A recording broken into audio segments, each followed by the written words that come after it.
Welcome back to Just Giants with Grump and the Cranky Fan, the best damn podcast for the best damn football team. I am your host, the Football Grump. With me, as always, is Mike, the Cranky Fan. We're feeling extra grumpy, extra cranky today. This is another game preview episode for another disaster of a season. Welcome to Giants football. You know something, Grump? This might be the worst week of my life. I am sequestered in my parents' house down in Tampa, Florida. We all know the Monday night debacle. Well, you people didn't get to sit and watch your baseball team get embarrassed for 2 games and get eliminated from the playoffs.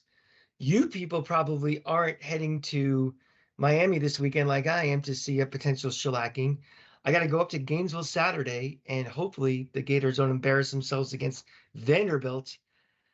These are the dark times, Grump, and I know these are first world problems that 3 billion people on this planet could care less about me for, but this has been rough for... I care, damn it. Thank you, my man. Fuck the other 3 million. Yeah, so Giants at Dolphins. This is going to be, The Dolphins had a peak and valley 2 weeks. Near record-setting points scored in an absolute lambasting of, what was that, the Bears? Who'd they play? Or no, Denver. They beat the Christ out of Denver.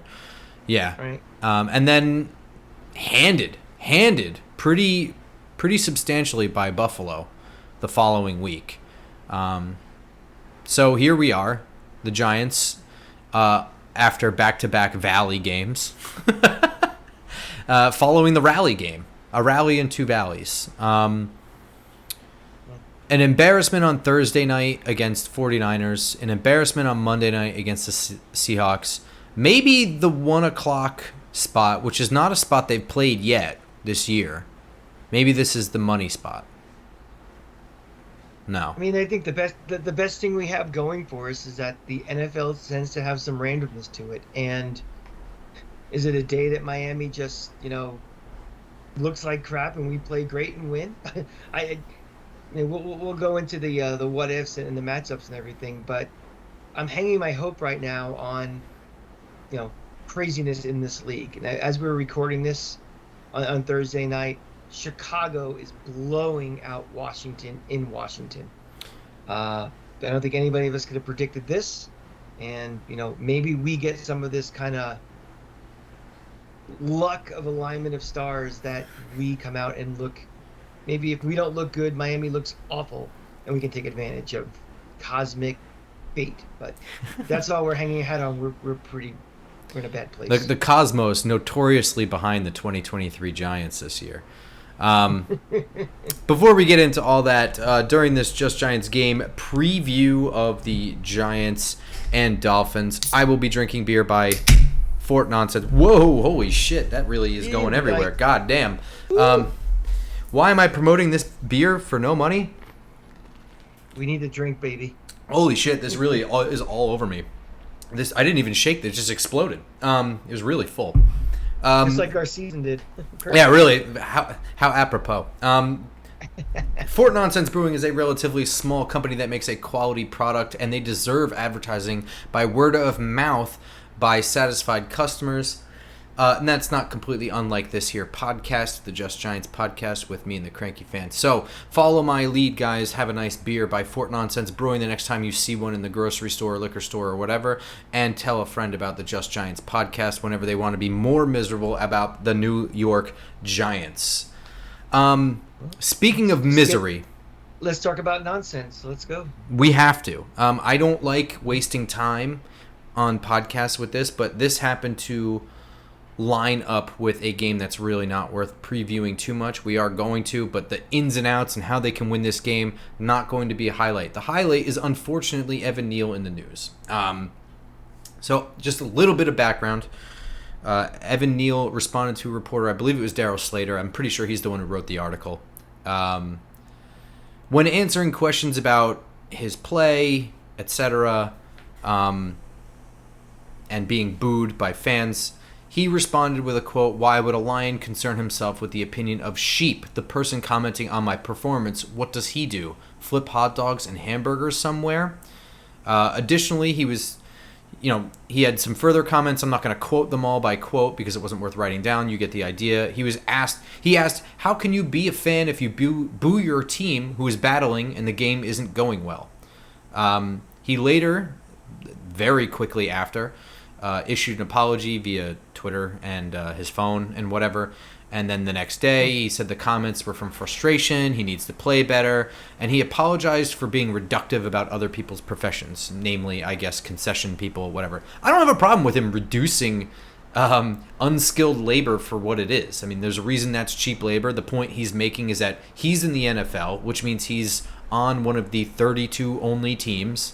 He's part of the select few, and therefore he makes a lot of money versus your common day worker of unskilled labor. I understand what he's saying. He doesn't have to apologize for being reductive in what he's saying. He has to apologize in saying anything about anybody else. Just because somebody has a different profession doesn't mean that you're good at yours.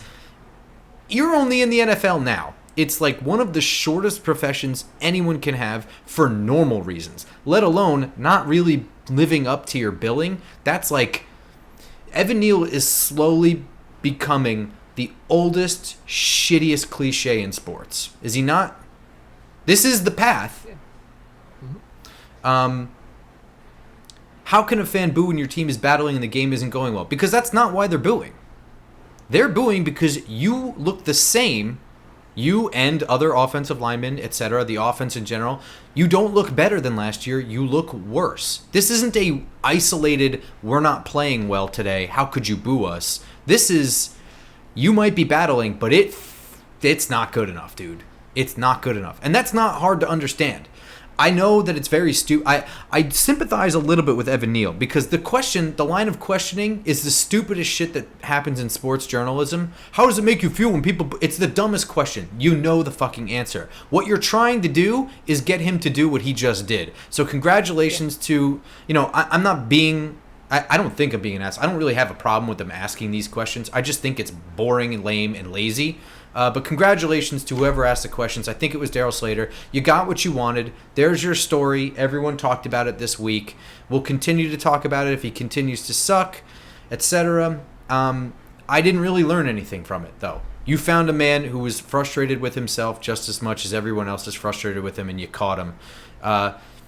It's a little weird to have comments taken out of frustration like 24 hours after the game is over. I feel like your period of frustration should be over in that you're not acting out of emotion anymore. But it's a dumb, annoying question, isn't it? Yeah, I got a lot of thoughts about this.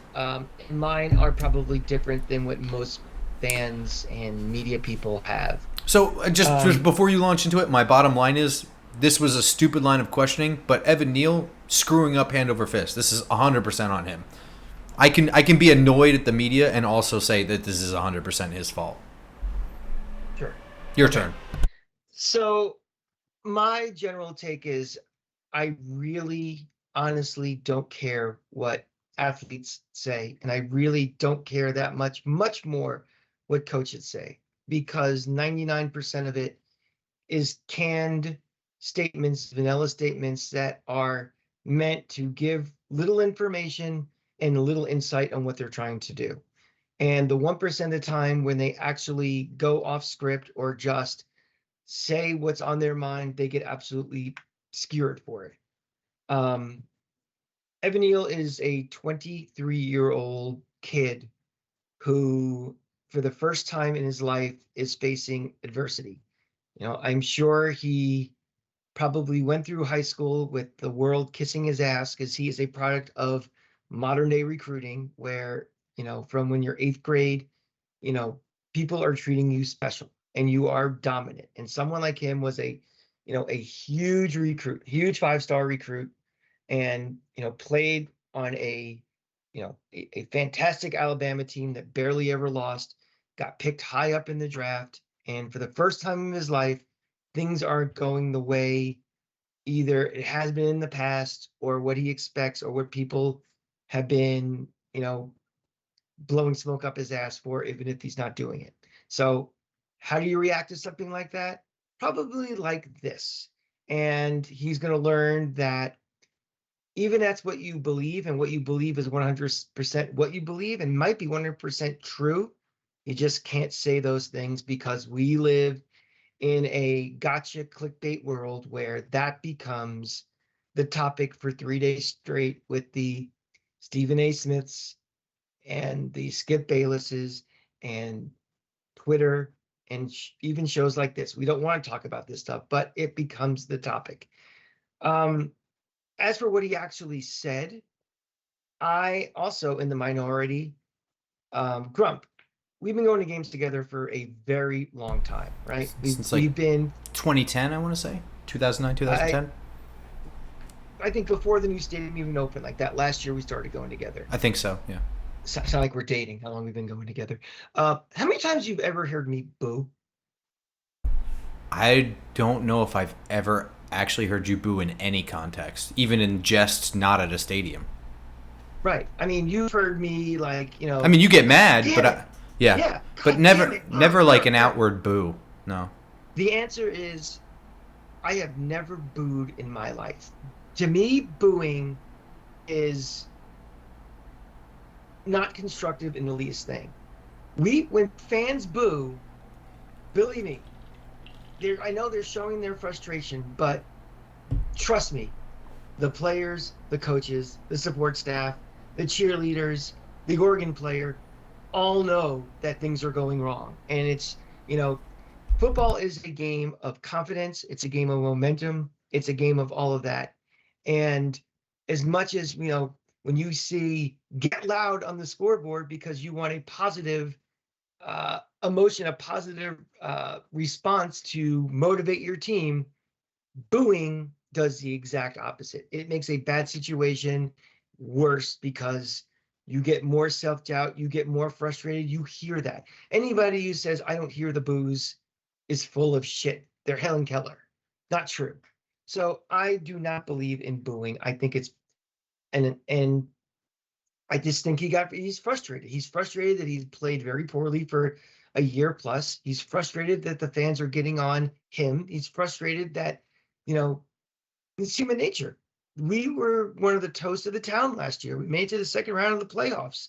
And, 1, 2, 3, 4 games later, 5 games later, we are now thinking about how do you salvage the season? What's the draft going to look like? And not only have we've lost, we are a joke. We are the butt of jokes. We are the butt of memes. We are the butt of, the talking heads, and it's hard to deal with. So the only thing I can say to Evan Neal is I get it. I understand it. In some ways, I agree with you, but part of being a professional in professional sports and in this day and age is you have to be vanilla. You have to keep that stuff inside you, no matter how frustrated you are. And he'll learn from this. I mean, the best way to win the fans back is to be better. You're not going to win them back with canned apologies on Twitter. You're not going to get them back with a staged, press conference or a sit-down interview with anybody. Just play, get better. What's annoying is I think he knows that, right? Like he's just he's obligated to answer stupid ass questions. And the best thing in his quote response, his problem is that he just said too much. The one line he said was it was something along the lines of like, how would you feel if people didn't care or thought that this article sucked or something like that? I mean, it's true. Like, hey, dumbass reporter, what do you think? I went to Alabama. I haven't lost since high school. What do you think he thinks? Come on. I mean, the New York Giants have like 20 beat reporters. This is amateur hour beat questions. Now, hang on. That door swings both ways. That's a waiter's door because this is amateur hour questions. What are we doing? Which means this is amateur hour answers, Evan Neal. You fucked up the easy one, man. This is I have to play better. This is the one where you can give the same Marshawn Lynch answer after, and just never stop saying it. And it's an acceptable answer because everyone understands these are dumb questions. So, he had the change up and he got tripped up. I just don't understand why we care what these guys think. I very honestly, if we're not going to ask, if we're going to ask the question and be afraid of the answer, don't ask the question and at all. I honestly, I don't. And even if it's an answer like that, I just don't care what they think. I honestly, I don't I'm, give a fuck about I, a player's motivation. I don't need him to play for me. I just need him to be good. If he wants to be good yeah, because he wants a huge paycheck, I'm okay with that. If he wants to be good I, because he wants to be the best, I'm okay with that. If he wants to be good because he wants to win Super Bowls, I'm okay with that. If he wants to be good because he thinks New York deserves it, I'm okay with that too. I just want him to want to be good and always be working towards being better. Even if he's good, even if he's had a down year, even if he's injured, that's the only thing I ever want from an athlete is to be better yeah, every single year. I, I'm going to be 51 years old in, next 2 weeks. I have I'm way beyond the fanboy stage of that. I love players. I worship players. I have heroes for players. I would love to have good guys on my team. That's great. I'd love them all to say the right things and be good community guys and, not beat their girlfriends and all that. So I'd love that. But at the end of the day, It's not reality, but okay. I'm saying that in the perfect universe, I'd also like to be 6'3" and a billionaire too. Yeah. But the bottom line is I am a Giant fan and I'm rooting for my team to win. And you're right. You hit it on the head. How we are using these athletes. I mean, it doesn't matter. If these guys get surgery, have to have the face getting surgery, is he going to be back in 3 weeks? Think about it as if you had to have surgery for something like even if you broke your finger and you have to go in for like outpatient stuff, it's a major deal. None of us think that. It's get the surgery, get rehab as fast as you can, you know, take a shot to numb the pain and get out there. And something, we all kind of accept that. And that's it. We want Saquon Barkley back as fast as possible. We don't care, unfortunately. Does it really hurt? Can he not? He's not playing because he's physically unable to play. He's playing with pain. He's doing things in time that's a fraction of how long it takes any of us to do. So again, and you kind of answer what I was about to say. It's like what the ends justify the means. If your motivation is I'm looking to get paid or something, fine. I'd rather almost, if you have to tell me, but we shouldn't crucify the guy for telling me. I'd rather we don't even bother. There's so much reporters can do. Like, think of all the good work of all like the best writers, the best shows you listen to, the best podcasts you have. How much of it is truly devoted to player interviews or analyzing what players say? Never. It's about X's and O's. It's about, you know, schemes. It's about winning, what this means, what will happen if this happens. That is content that fans we really should be more focused on. What guys think, if you're not prepared to hear it, it means nothing. It's all gibberish. So, this same thing happens every time somebody said something, everybody's nose gets put out of shape, out of whack. They got to do a canned apology. It means nothing. And we go on to the next guy, say something silly. And I don't know. I think everybody has to be better. And you're right. Don't give these silly questions, give questions that actually people want to hear answers to. Can we pivot to Barkley since you brought him up? Sure. So Barkley seems to be getting team reps. I believe 2 days in a row he was limited in practice coming back from.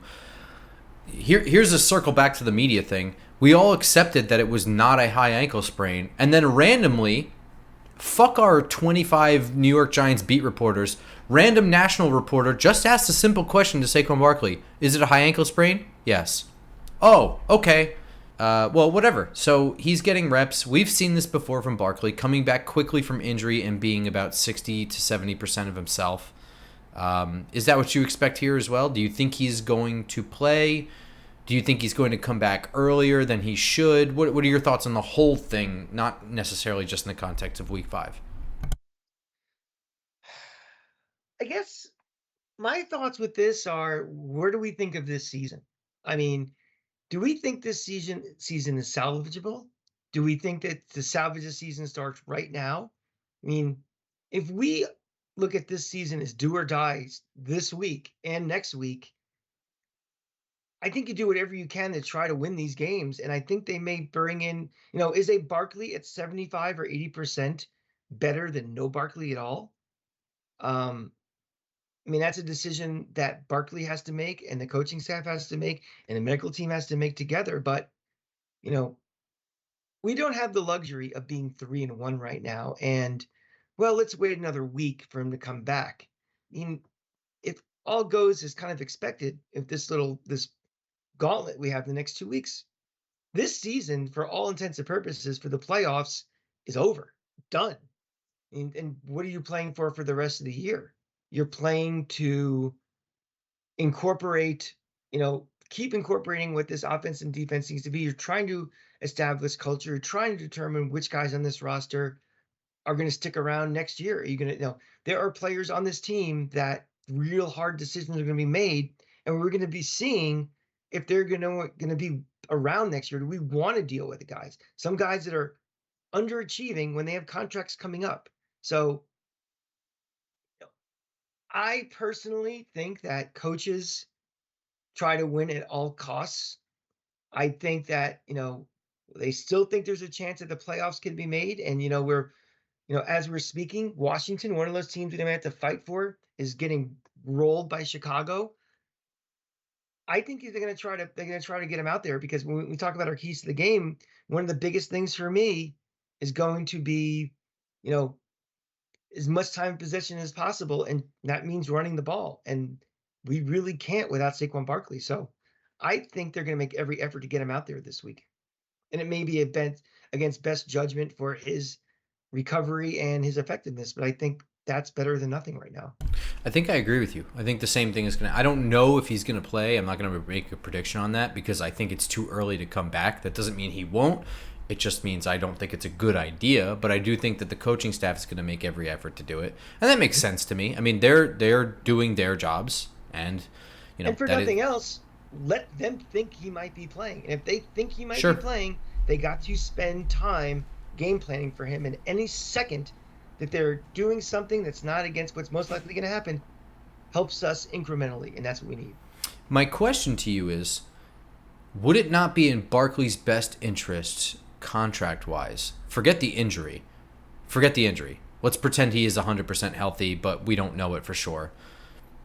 Why not sit out the next 2 weeks and show that you had a higher... Do you think him not playing and the team looking terrible as a result, and then coming back and the team looking markedly better, do you think that inflates his contract value in this offseason? Or do you think just the fact that he can be franchised again means it doesn't matter no matter what?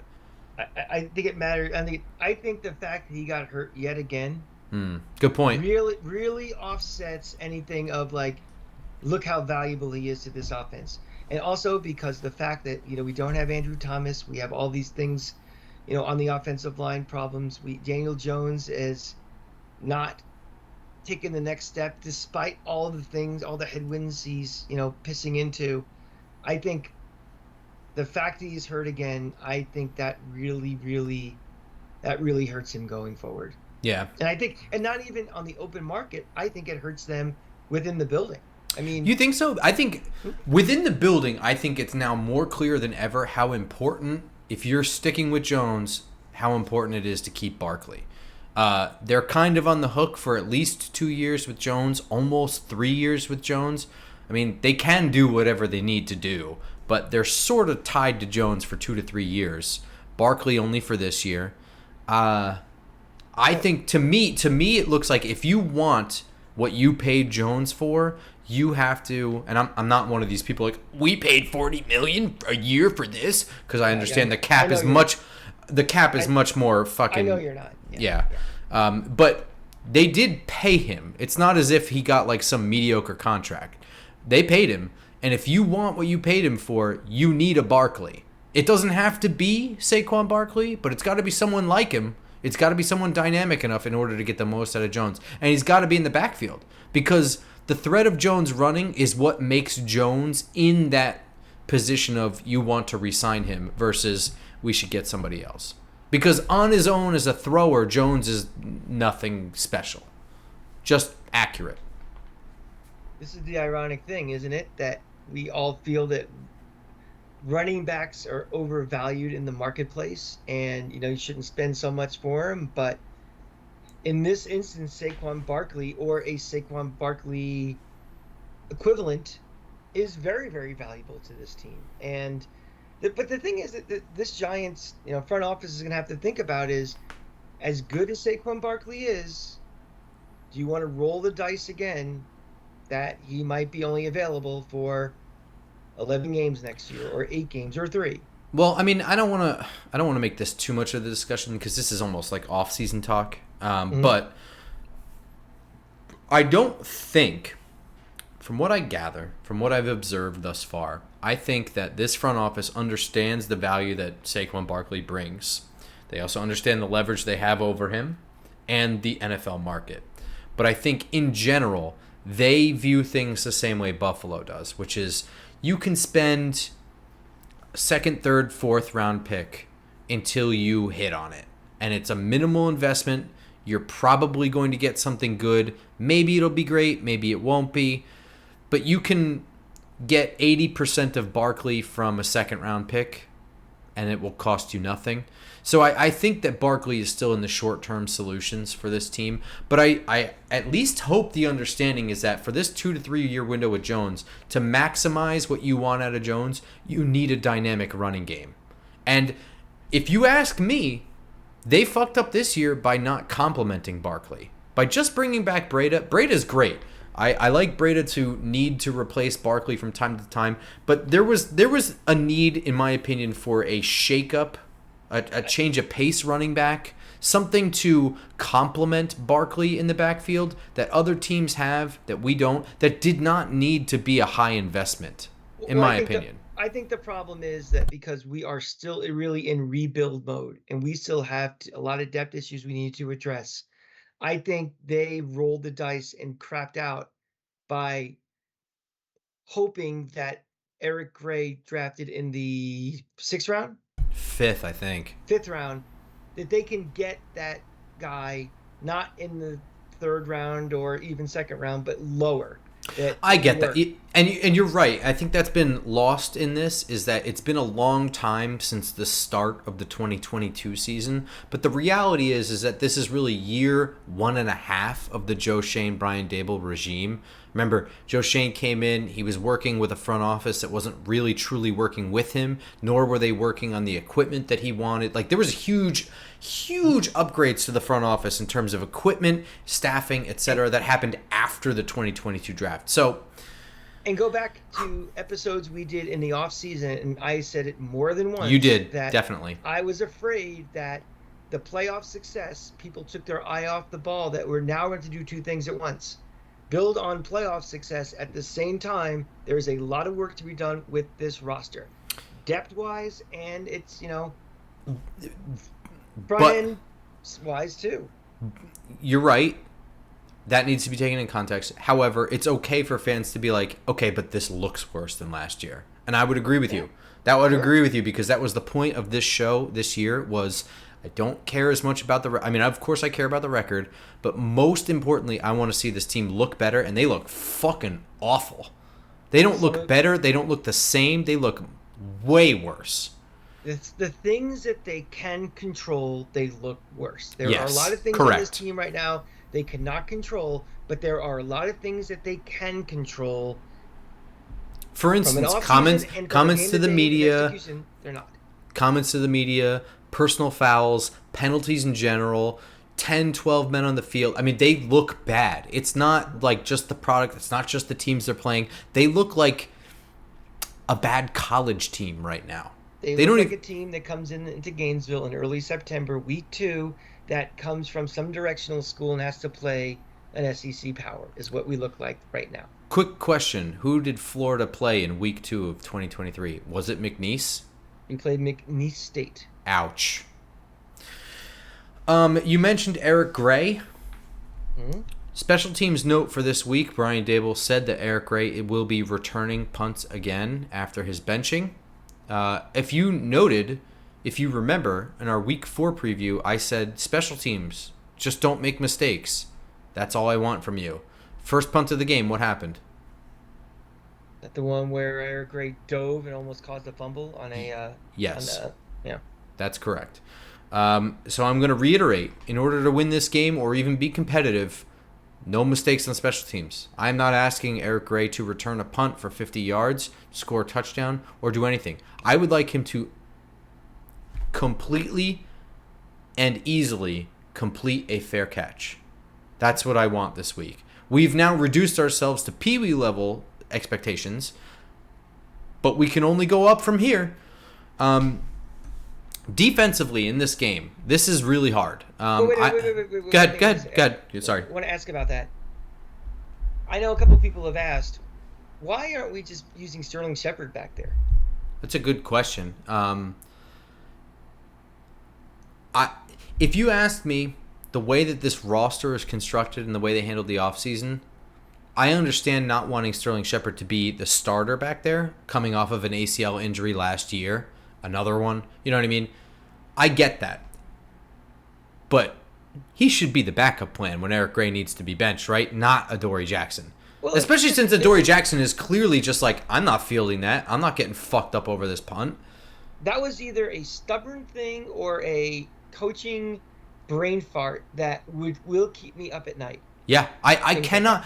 I'm like annoyed that I can't get over this. Eric Gray, Jay-Sean Corbin, like the whole roster thing that I have an issue with. It's such a minor thing. And you tell me every year, like, who gives a fuck about running back 4, wide receiver 6, the punt returner, special teams guys? And you're fucking right. You're right. And I can't let go of this because I think that this was a tragically mishandled, easy to solve situation. I do not think any of the 31 other teams gave a flying fuck if the Giants put Eric Gray on the practice squad. I really don't. And you know what? In the 5 to less than 5% chance that a team gave enough of a shit, do you care at this point, 5 weeks in? Do you give a shit? I know that he can develop and that there's plenty of time for him, and I'm not trying to say that this version of Eric Gray is the forever version of Eric Gray. My point is, could you not get somebody else just fucking next year if the worst, quote unquote, the worst happened and someone else claimed him? I think you could have.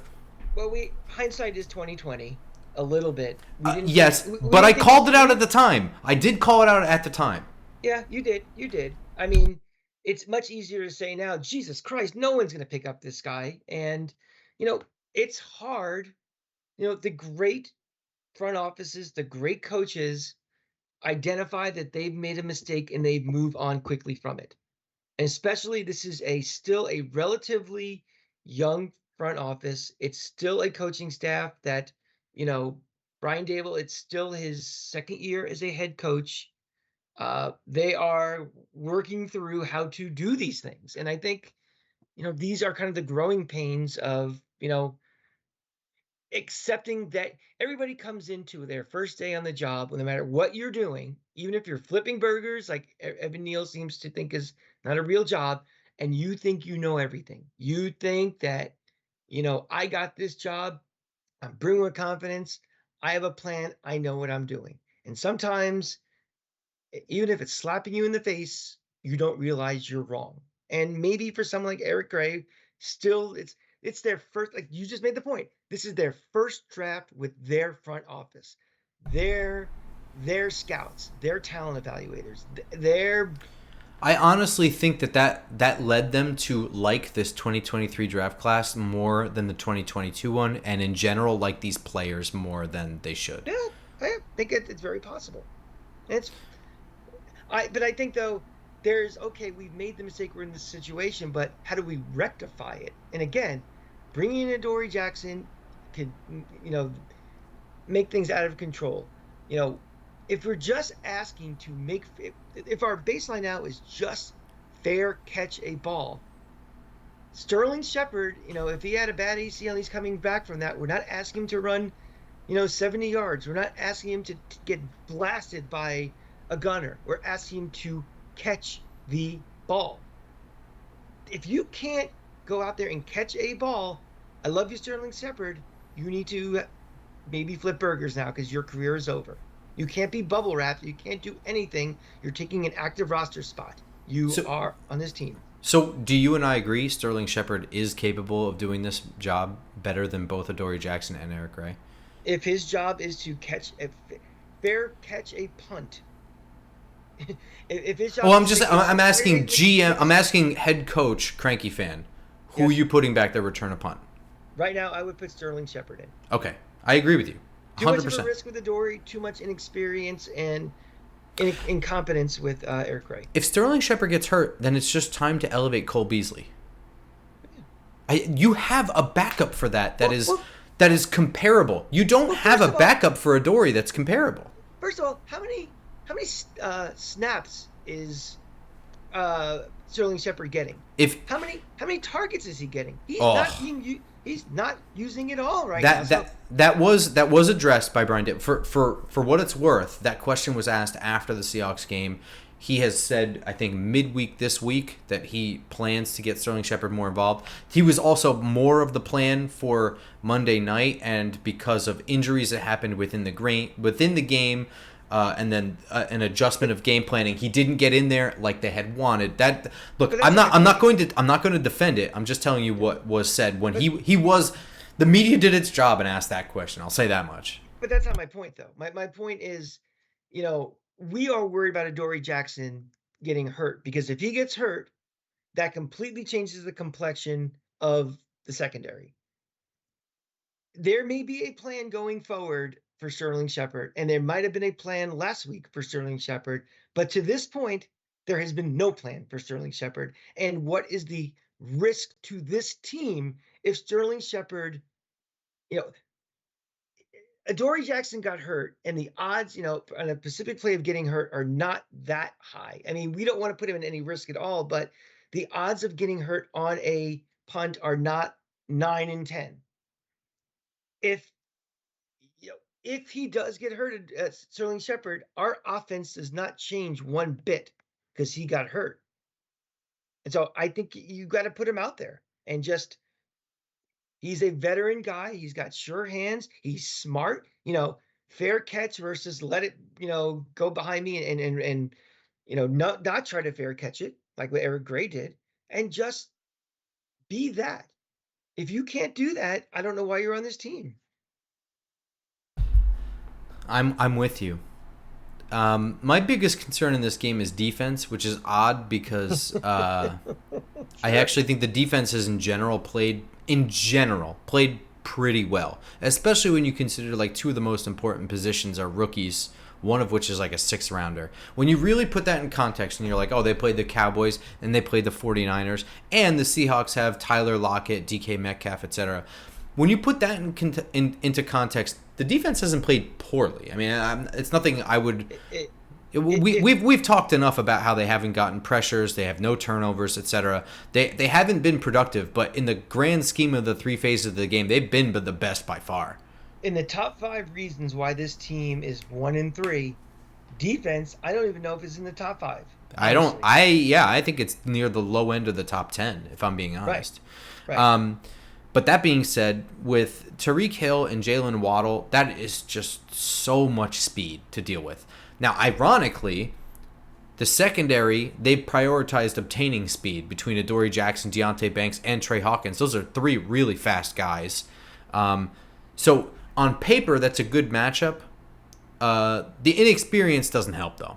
So I still think that this is going to be really tough because Jalen Waddle is a really talented route runner. Tyreek Hill is uncommonly fast, even among NFL standards. And he kind of knows what he's doing. He's been with Tua for a couple of there's a connection there. He's a savvy guy. He does unpredictable things.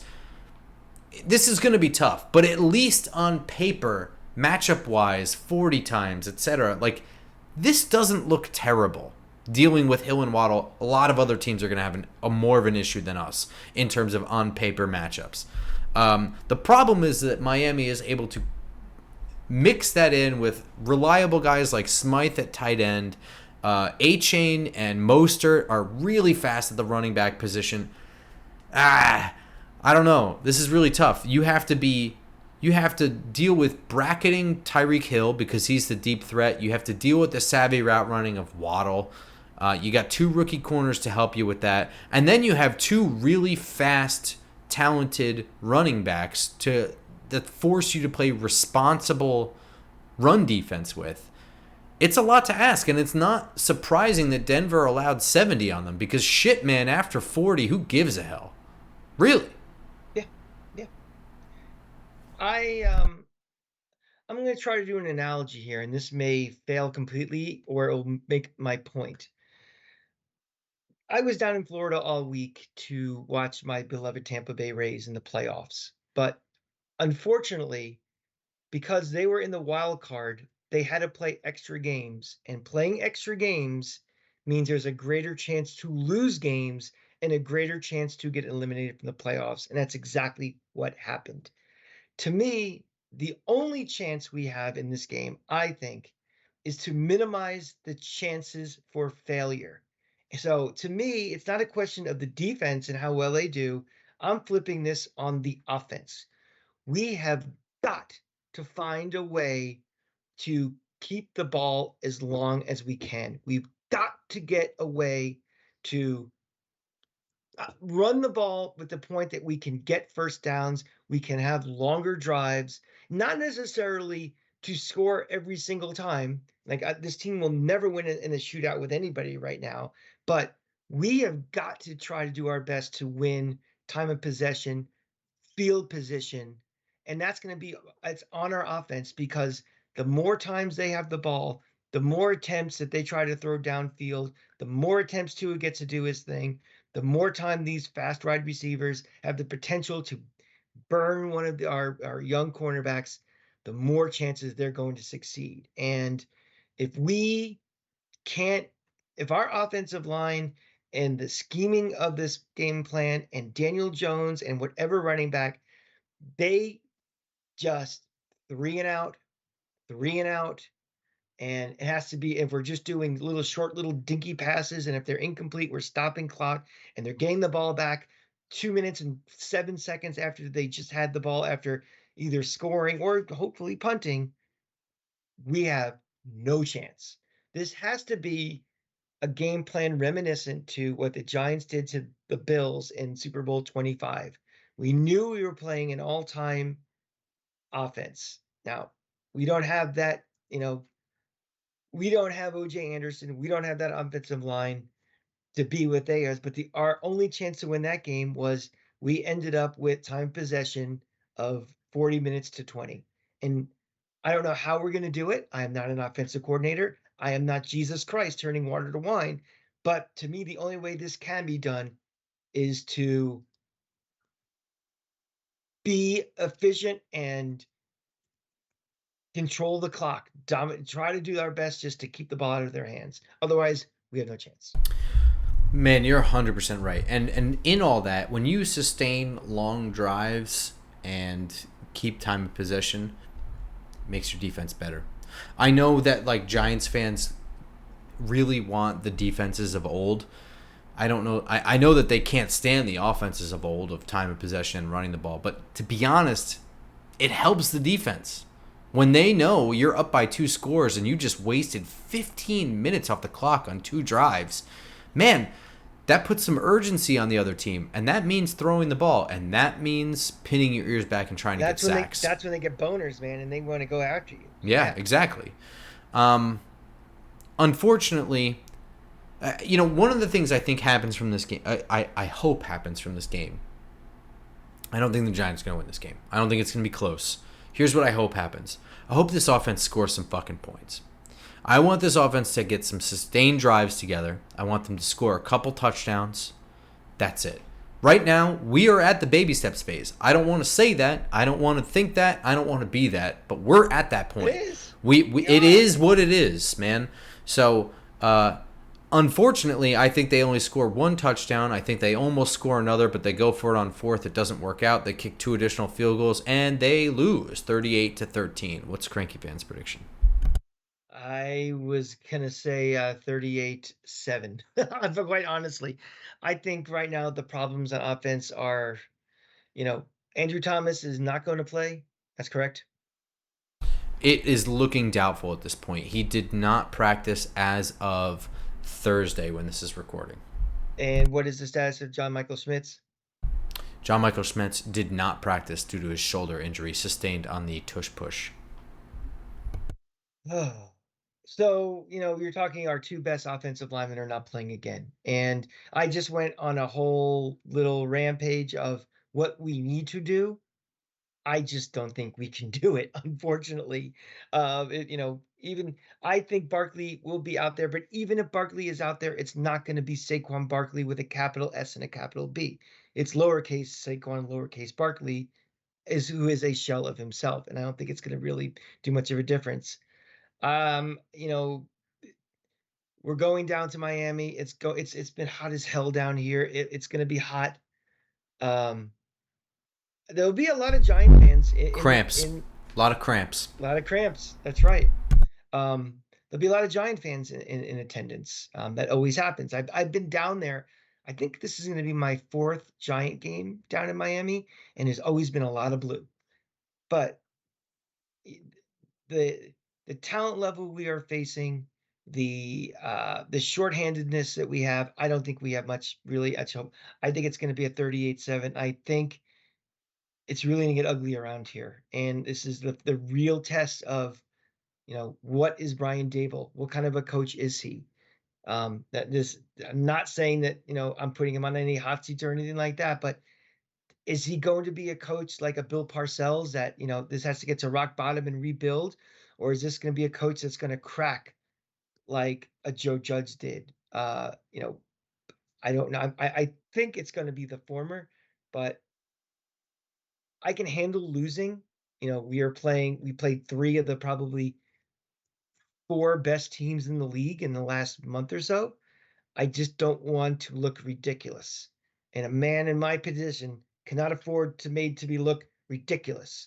So the goal should be just make this a game, make this something where you can say, all right, this team hasn't quit. This team isn't a bunch of buffoons, clowns in a clown car. I just want to see semblance of a football team that's come in prepared. What the fuck are you talking? You want to see a semblance of that, and you're predicting 38-7. What are you even talking about right now? That's what I want to see. It's not going to happen. Why are you going on and on about it? I can still say what I want to see. That's my goal. I get it, man. But you were that's not going to happen on this day. I don't think so either. But I mean, I'd rather have it. Like I said, I predict is going to happen. What I'm hoping for is something where, even if we are kind of like we've lost by 2 or more touchdowns or something, it's not because we are handing them scores and just making us memeable. I want us to just be lost because a better team beat us, not because we helped a better team make it an absurd, farce. Hopes and predictions are two different things. Yeah, Washington and Chicago squaring off right now. I'm not gonna lie about it. I had Chicago winning this game, not because Chicago's been really bad, but just because of the way Washington played Philly last week. I really thought Washington was going to continue on that. It's 27-14 right now. I don't think that's gonna. I don't think Washington's gonna win anymore. But I'll be honest and say I predicted them to win.